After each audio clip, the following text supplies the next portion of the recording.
Yo, what is up? This is Joking Johnson before, and today I'm gonna teach you how to set up the Patriots depth chart. And yes, the Patriots is a messed up team, but you might want to take a look at them because they're a pretty much top 10 team, and they're pretty much powerful in the defensive back position. I'll show you why. So let's get it started. At quarterback, of course, we're gonna have Tom Brady as starter, not Ryan Mallett. At running back, we're gonna have Ridley.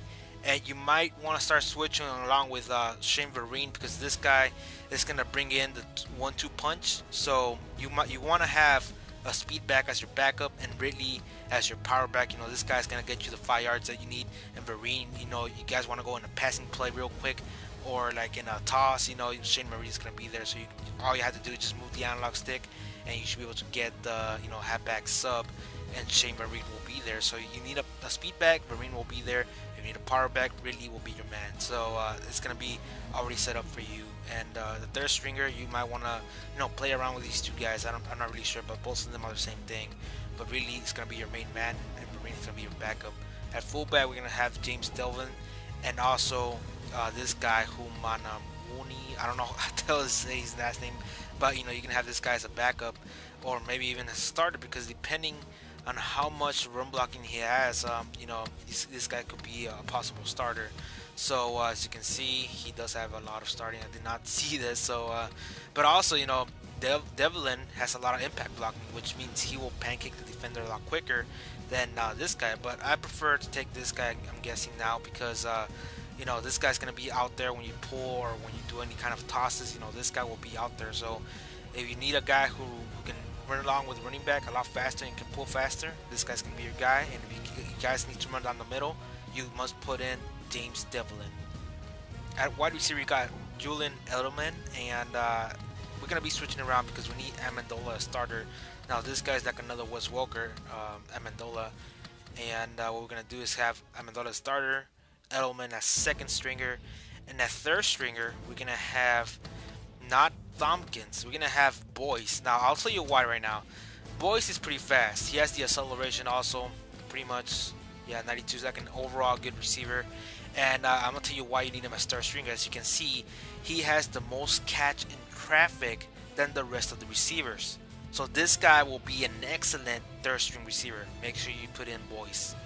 And at fourth string, of course, we're either gonna have Slater or Tompkins, whatever you want. But I prefer Slater because this guy has more, experience, and he can catch more in traffic than the rest of the guys. So look at that, guys. You gotta look at the catching traffic, and these guys are gonna be able to play third string and fourth string as best as possible. So these guys are gonna be your man at third string and fourth string when you play with the Patriots. The rest is up to you to set up Dobson as fifth string or Tompkins as fifth string. Moving on to the tight end position, we have Gronkowski, and yes, Aaron Hernandez is no longer here. So you might want to put a suit field there so you can play like a spread offense going on there. We can play double tight end with the rest of them are receivers. So just in case you want an extra fast guy, this guy's gonna be your guy. And also he's 6'7", which is pretty much insane. And with an insane speed like this at 6'7", you pretty much are gonna catch everything down the middle, especially in the goal line. So you have the world's tallest tight ends here in the New England Patriots. Moving on to the left tackle, of course, Nate Solder's going to be starter. Logan Mankins, Wendell, Connolly. Now, these guys you might want to be flipping around maybe, but you guys want to pull a guard. Connolly is going to be your guy. So most of the time, I know most of you guys are going to be pulling guard. So I suggest to keep Connolly in. Well, let me check the impact block real quick because I haven't checked it yet. And overall, I'm guessing, yeah, keep Connolly. I wasn't sure about this one, but it's up to you guys if you want to switch over with these guys, but I suggest Connolly. Valmore, of course, this guy's going to be your number one guy. Ninkovic going to be your left end starter. Chandler Jones is going to be your right end starter. DT, we're going to have Tommy Kelly, Vince Wilfork, left outside linebacker Donta Hightower, middle linebacker Brandon Spikes, and right outside linebacker we have Gerard Mayo. Now, if we want a faster middle linebacker, you have to move in Gerard Mayo into middle linebacker because this guy's quicker and this guy's going to keep up faster with the running back than Brandon Spikes. There's no way Brandon Spikes is going to keep up with Frank Gore. Alright, there's no way. So what you're going to do is put Gerard Mayo as middle linebacker. That's what you're going to do. And this guy is going to kind of react like Patrick Willis. The same height, the same weight. This guy is a heavy hitter also, so this guy can make some damage in the middle linebacker position. The right outside linebacker position, we're going to put in Brandon Spikes. So that's going to be your setup right here. Left outside linebacker Donta Hightower, middle linebacker Gerard Mayo, and right outside linebacker we got Brandon Spikes. That's if you want a middle linebacker, but I suggest to do it. I'm 100% sure that Gerard Mayo will do better in middle linebacker than right outside linebacker. Moving on to the cornerback position, we got to keep Talib to Denard and Kyle Arrington. Now, this will be a big switch. Let's go to the free safety position. We got to take away McCourty, and we're going to put in this other guy over here. We're going to put in Logan Ryan. Now, let me tell you why. The guy can hit. Let's check out his tackle and hit power. Now, the reason why you need more tackling and hit power this year is because you need to force incomplete passes, and this guy's going to give it to you. As you can see, he has more tackling and hit power. Well, he has more tackling than Tavon Wilson, so it's up to you if either you want to start Tavon Wilson or Logan Ryan. But I suggest to start Logan Ryan to test him out, see how his hitting is doing. So test him out, and also he's a little bit faster. So yeah, this guy's gonna be all right for the position. He's not gonna give you good coverage, but you know he's gonna be there for the hits. At cornerback position, we're gonna move in Devin McCourty in. We're gonna take away Cole. We're gonna put McCourty as a starter, which is the second string, or you can just put him on as the number one guy. But it's up to you. You know, it's up to you what to put McCourty in the first two spots. Now you're gonna have to keep Talib as a starter also. At the third stringer, we're gonna have Denard, and fourth string we're gonna have Kyle Arrington. So you pretty much have your cornerback set up pretty good. As you can see, they all know how to cover, and I'll tell you why in a little bit. But in the strong safety position, we're gonna have to put Harmon. Now this guy also knows how to tackle, and he's gonna force some incompletions also. As we can see, the tackling, the hit power, we got 73 and 75 more than Gregory. You don't want Gregory in there. This guy's not gonna stop anybody. This guy's gonna get run over all the fucking time, even by weak ass receivers. So make sure you take out Gregory and put in Harmon.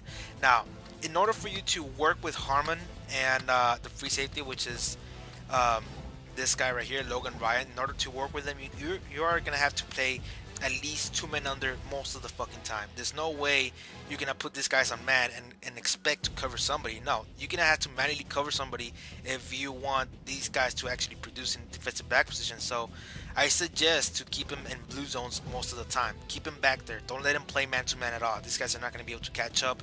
They're not going to be able to have, you know, some man-to-man coverage at all experience. So I suggest to keep him at blue coverage most of the time.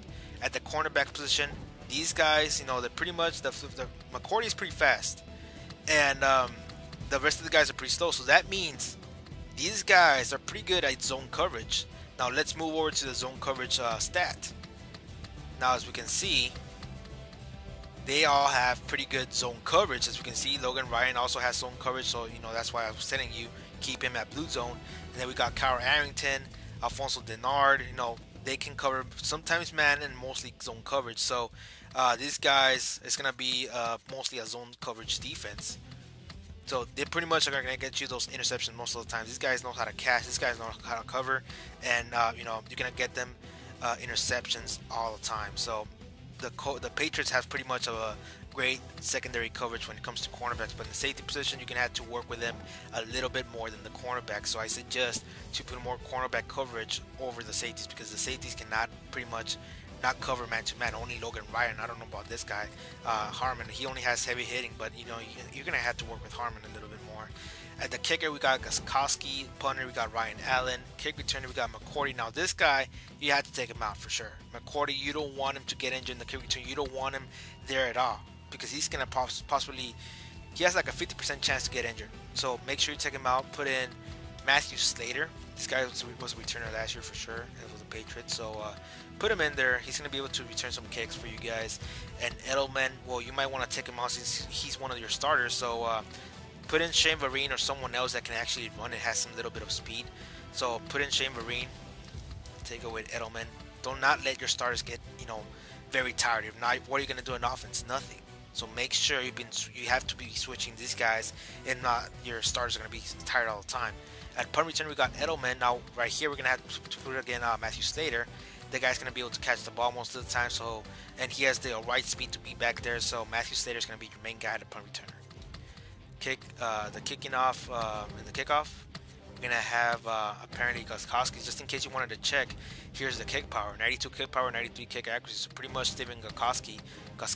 Sorry, I don't know how to say his last name. He's pretty much your main guy at a kickoff. at line of scrimmage. I don't know how to work this out, but I'm guessing we have to keep that guy at third down. In the third down running back position, we can have Marine and Ridley, or if you want Blunt, I don't know, but you gotta keep these two going. If not, you're not gonna be able to have nothing going on. But I suggest to keep really a starter, or if you want, you know, you can change to Marine. It's up to you. Also, it's up to me too. Like, I'm not really sure who to put in because, you know, really can sometimes go explosive because the guy's a heavy runner and he can get down there. You know, he can get you those 3 yards that you need for that third and inches or like fourth and inches, whatever. Really is going to be your main man. If you guys are going for passes, you know, Vereen is going to be your main man. So it's like a 50-50 thing going on here. So you can choose either Ridley or Vereen. Personally, myself, I really do not know. You can choose whatever you want. So yeah, I suggest to choose. I don't know. I'll mostly go with Ridley. He's gonna get you your 3 yards that you need. So really it is, but he's gonna get tired most of the time because he's a starter at the running back position. So you manually have to switch him back and forth if you want to. So yeah, guys, this is all for now. This is all the depth chart setup for the Patriots. Hopefully you guys enjoyed it. You guys got any questions? You guys want me to do a depth chart setup for another team? Please let me know in the comment section. So leave a like, leave a comment, tell me what's up, and I'll see you guys later. And enjoy your day.